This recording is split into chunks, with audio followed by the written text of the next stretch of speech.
Why did humanity ignore us? Why did humanity ignore us? We, the Great Pan-Galactic Alliance, had been the guardians of this galaxy for as long as starflight was possible. We had broken through the light barrier, then the space-time barrier, and even the boundaries between the living and dead. We, who stood at the top of all of reality, were undeniably the most awesome force this universe had possibly created.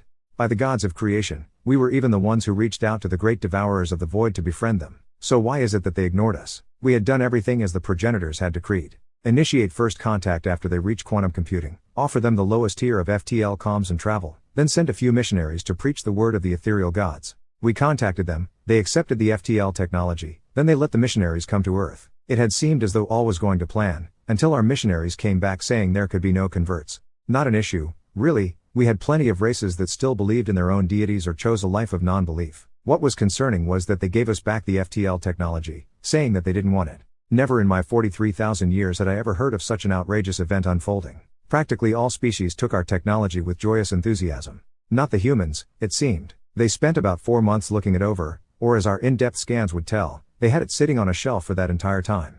They didn't even use it or anything. They just dropped it in a box and said that it was useless. I was dumbfounded, utterly shaken by such willful ignorance. Oh, but you probably know what came next, otherwise we wouldn't be talking about them. They cut off all of their deep space communications. That's right, all of their expensive satellites, massive lunar transmitters, and roaming probes all went silent as soon as they dropped off the unused FTL device. When we sent a diplomatic shuttle to ask them why, they were told that Earth was not receiving guests. We pushed a little harder by sending a fully armed corvette to land on their moon, only to have the lunar colony seal their doors until we left. Our final attempt to coax them into a response was to send a warship to warp into the upper atmosphere. They evacuated the city it hovered by, and refused to accept our hails. Irritating is a word I would use to describe the scenario. I digress, as such matters are beneath me. I am an Aroshan, after all. We have been at the seat of the Alliance since its conception. It is no wonder that every other race loves us so. We painstakingly pulled each and every one of them out of the mud they were born in, gave them the technology they now depend on, and led them into this great golden age we're in now.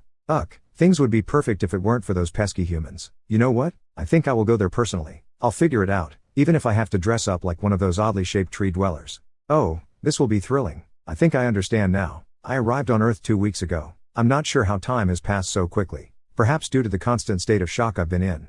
Gods, where do I begin? My ship was able to arrive on the planet unnoticed, or at least I hope so, but I hadn't been ousted yet, so perhaps I'd actually snuck in unnoticed. From the landing point, it was only a few hours of a walk to get to the city, a place they dubbed New Delaware. I do not know what happened to the first one, but this new one was unlike any I had seen before. The sky itself was darkened by towering buildings that were larger than any I had ever seen, even in the gold-trimmed capital city of Orient Prime. Darting around in between these buildings were these transports, each configured in a unique way that seemed to change and shift as they moved, with some relying on wheels to roll along the busy roads, while others would fly or crawl along the walls high above. The people were also different. I had thought humans were the only race to reach sentience on Earth, but I must have been mistaken. Creatures of every size and shape wandered the streets, perused the shops, or tried to converse with me in strange languages. It took a few days, but eventually I came across a vendor that sold translator graphs, a small device that seemed to fuse to the skin on one's head and provide instant language comprehension. From here, my investigation became much easier. I asked many people about the Pan-Galactic Alliance, but the most I could get from them was a dismissive wave or a shrug of confusion. This was odd. Had the common people not been told about our glorious alliance? Such an idea was distressing, but my search for answers continued on. I believe it was on the 11th day of my search that I came across some indications as to why they ignored us. While perusing their internet, I happened to find a few articles that made mention of a North American gate, which prompted me to dig deeper. From my gathering, each continent of the world had a gate that allowed some kind of transportation. I downloaded the directions to this device and made my way there on a communal transit device. My initial guess was that the humans had made contact with another interplanetary entity and were engaging in trade with them by undocumented means. The evidence led me to believe this, as none of these races I had encountered on Earth, aside from the humans, had ever been encountered before. Their technology also baffled me. It was too advanced for a fledgling species, perhaps more advanced than the Alliance's. Arrival at the gate told me that my assumption may have been off. Before me was an array of rings, each a human mile wide, hovering in the air around a tower.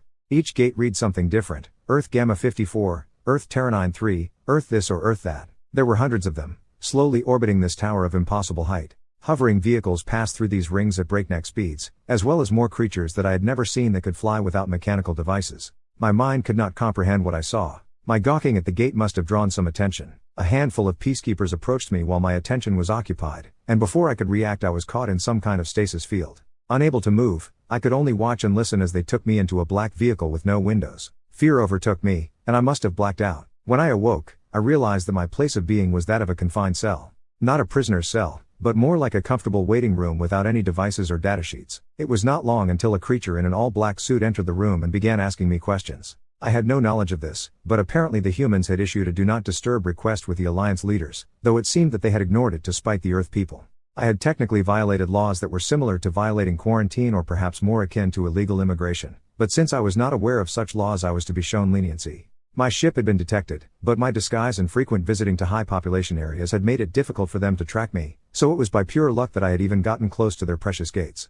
I was allowed to ask about the gates. It turns out that humanity had been reaching out to the stars in search of friendship for a great many years, but they were ignored due to their lack of technological advancement. They never gave up, but something did interrupt their search for alien life. The tier, a mile-long tier opened up over a place called Africa, through which came broadcasts from an unknown military force. They entered communications with this military force as they studied the rift, only to learn that the rift was the receiving door for an otherworldly visitor. They had been approached by aliens from another reality. No, not aliens, but other humans. Humans from an alternate world, a different Earth, came through the doorway and into their world. They told a story that made little sense, of how they had been approached by humans from an alternate reality, who had also been given this power by a different Earth. It was a chain of unimaginable length, with each Earth working with the last to build the next link so they could do it again. Each world that had been linked would work together with a reality or two over to make a gate that matched, thus turning the chain into a web of infinite connections between realities. My head spun when I tried to process it. All of those aliens I had met were not from another galaxy, or even another planet. They were all Earthborn.